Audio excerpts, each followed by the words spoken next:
দশম অধ্যায়ের 5 নম্বর শ্লোকে यमान अभिक्ष्णन सेवेत नियमान मत्पर कचित मत अभिज्ञम गुरुम शांतम उपासीत मत आत्मकम। यमान माने यमा नियमा इत्यादि। नियमान यमा একটা আছে শব্দ আর একটা হচ্ছে নিয়ম। यमा এবং নিয়ম এই দুটোতেই আমাদের সমস্ত আধ্যাত্মিক ডিসিপ্লিনটা ওর মধ্যে দেওয়া রয়েছে।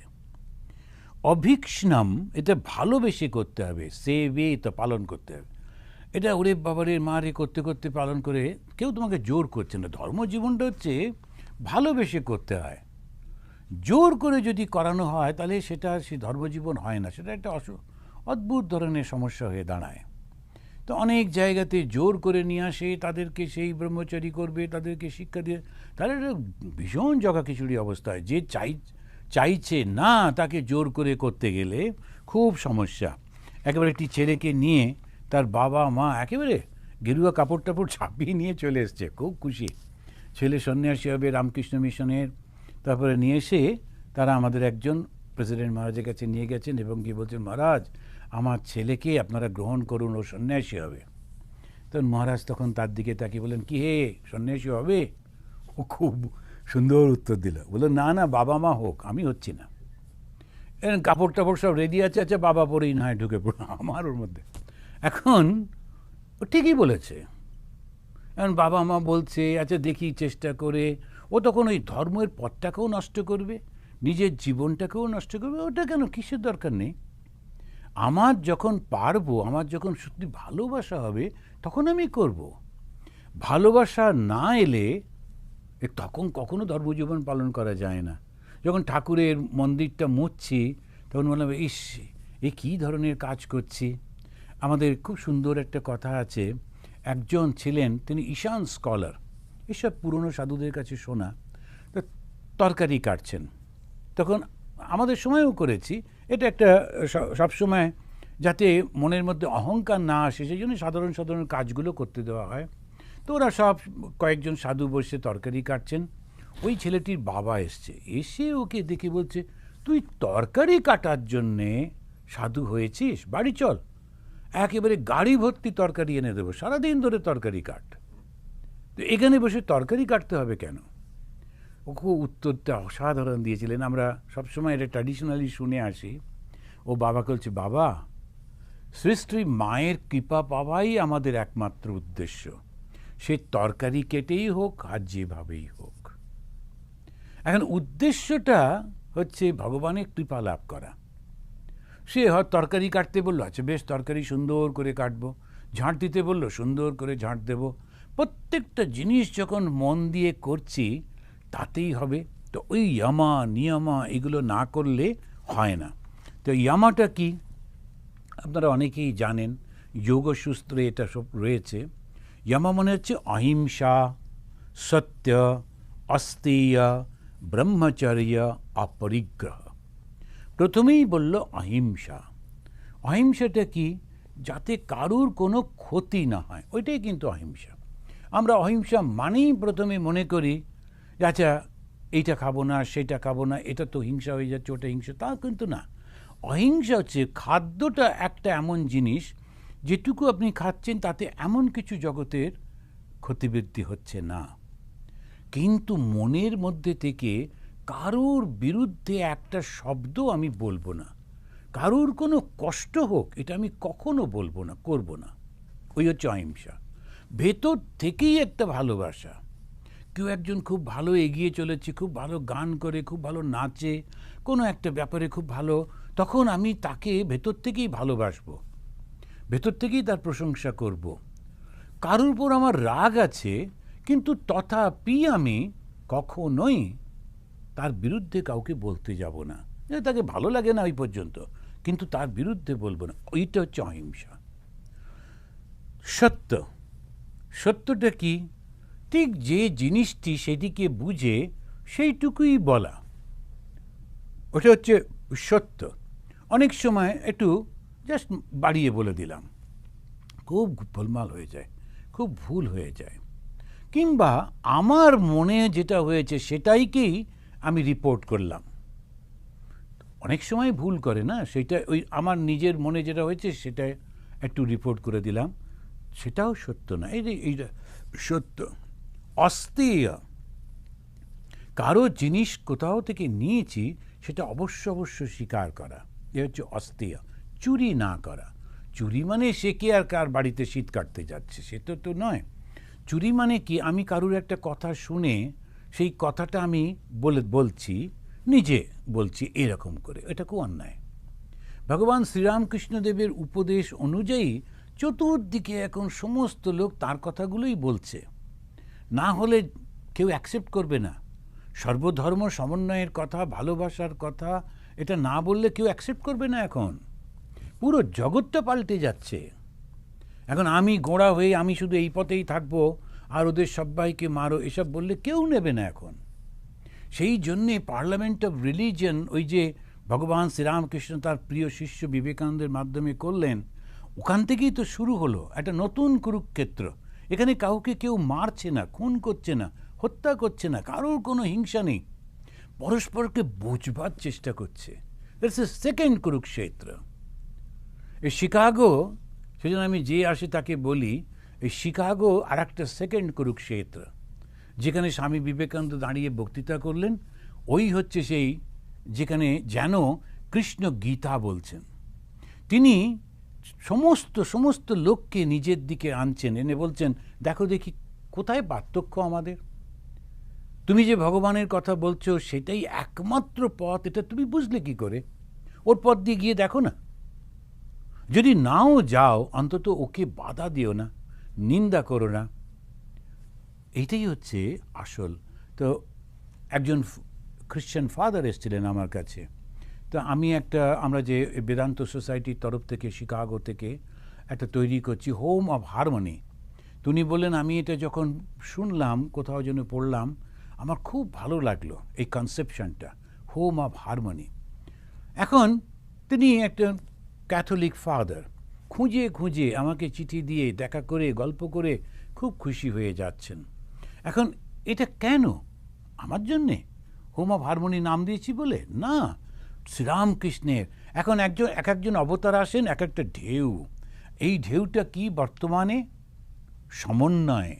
এই সমন্বয়টা উনি বলছেন অস্থেয়, কখনো চুরি করো না। যখন ভগবানের নাম করছি, শ্রীরামকৃষ্ণের কথাগুলো নিচ্ছি, বলতে কি অসুবিধে? শ্রীরামকৃষ্ণদেবের বাণী, এটা বলা উচিত। ব্রহ্মচর্য হচ্ছে নিজেকে সংযত রাখা আর অপরিগ্রহ। আমার যেটুকু প্রয়োজন সেটুকুই নেব, তার বেশি নেব না, তাহলেই হবে। এই যে লোভে পড়ে সব নিতে থাকি, পরে ব্যবহারও করতে পারি না, ওটা পড়ে থাকে ঘরের কোনায়, আর তারপরেতে পুরো বাড়িটা একটা ভর্তি হয়ে থাকে। এত কি সত্যি দরকার আছে? কোনো দরকার নেই তো, কেন করে? যাই হোক, না করলে কি করবে কি ওরা? তা থাকে দুজন, কি 17টা ঘর। আচ্ছা বেশ, প্রতিদিন একটা করে ঘর চেঞ্জ করে থাকলে অসুবিধে নেই, কিন্তু খুবই অসুবিধাজনক তো আমার মনে হয়। একটা ঘরে অভ্যাস হয়, প্রতিদিন নতুন নতুন বিছানায় শুলে ঘুমো হচ্ছে না, জেগে যাক, ওরা যদি করতে চায় করুক গিয়ে। কিন্তু সত্যি কি অতটা প্রয়োজন? তা না করে যদি একটু সাধারণ জীবন, যেমন আমার একটু বড় ঘর দরকার, ভালো করে থাকো না, একটা ঘর রাখো, দুটো ঘর রাখো, তিনটে ঘর রাখো। 17টা 21টা ঘর, লোক মাত্র 2টো, আর সবগুলোতে একটা করে কুকুর বিড়াল। এই না করে ওই পয়সাটা যদি আমরা সমাজকে ফিরিয়ে দিই, তাহলে যেটা আমি চাইছি সেটা আমি পাবো। সেটা কি?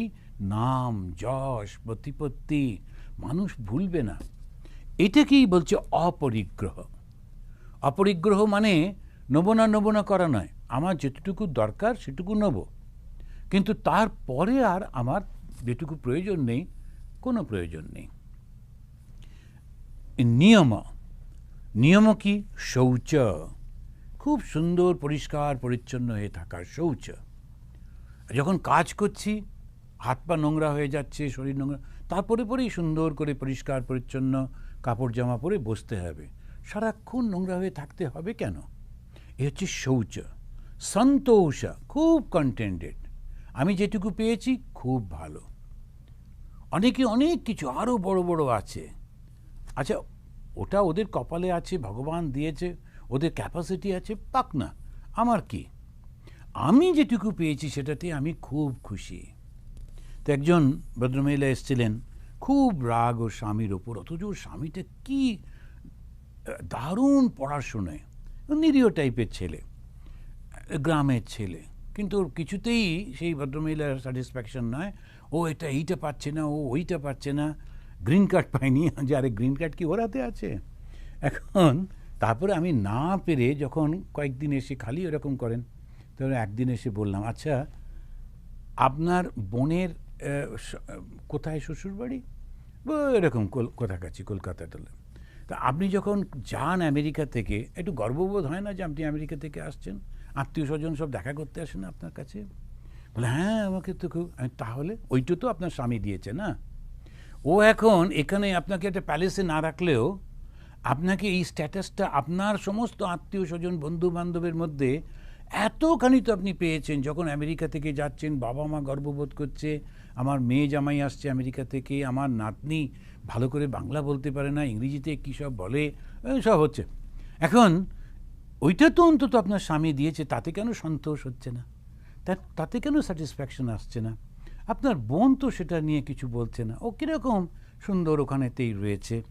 এই সন্তোষ যে ব্যাপারটা, সেটা কেউ কাউকে দিতে পারে না, নিজে বিচার করে ডেভেলপ করতে হয়। ঠাকুর তুমি আমাকে অনেক দিয়েছ, আমি এটা পাবার যোগ্যই নই। তুমি আমার মাথার একটা বাড়ি দিয়েছ, আমাকে সব কিছু দিয়েছ, আমি খুব খুশি। তুমি শুধু আমার মাথার উপর থেকে হাতটা সরিয়ে নিও না, এই আনন্দে থাকতে হয়, নইলে কোনো দিন সুখ আসে না। এই হচ্ছে ধর্ম। শুধু ডালা সাজিয়ে মন্দিরে গেলাম আর মা কালীকে দিয়ে বললাম, দেখো এত প্রায় 150-200 টাকার সব ডালা দিলাম, কই মা তো আমার কথা শুনলেন না, আর যাব না দক্ষিণেশ্বরে। এই কথা বলার কোনো মানে হয়? আসল হচ্ছে নিজে বিচার করতে হয়। শৌচ, সন্তোষ, তপ মানে কি? শ্রী মায়ের কথাটা একটু মনে রাখলেই, তপস্যা শব্দটা শুনলেই মনে হয় ও বাবা, ওটা আমাদের জন্যে না, সবার জন্যই তপস্যা। শ্রী মা বলছেন, যেন তেন প্রকারে না, যে কোনো ভাবে বাবা মনটাকে একটু ঈশ্বরের উপর রাখো, ঈশ্বরের চরণে রাখো। তো কখনো গান করছি, গানের শব্দগুলোকে ভাবছি, সুন্দর করে ভাবছি। আবার কখনো বা আমি কাজ করছি আর ভাবছি যে ঠাকুর আসবেন, ঠাকুরকে এই তরকারিটা খাওয়াবো, মাকে এই তরকারিটা খাওয়াবো।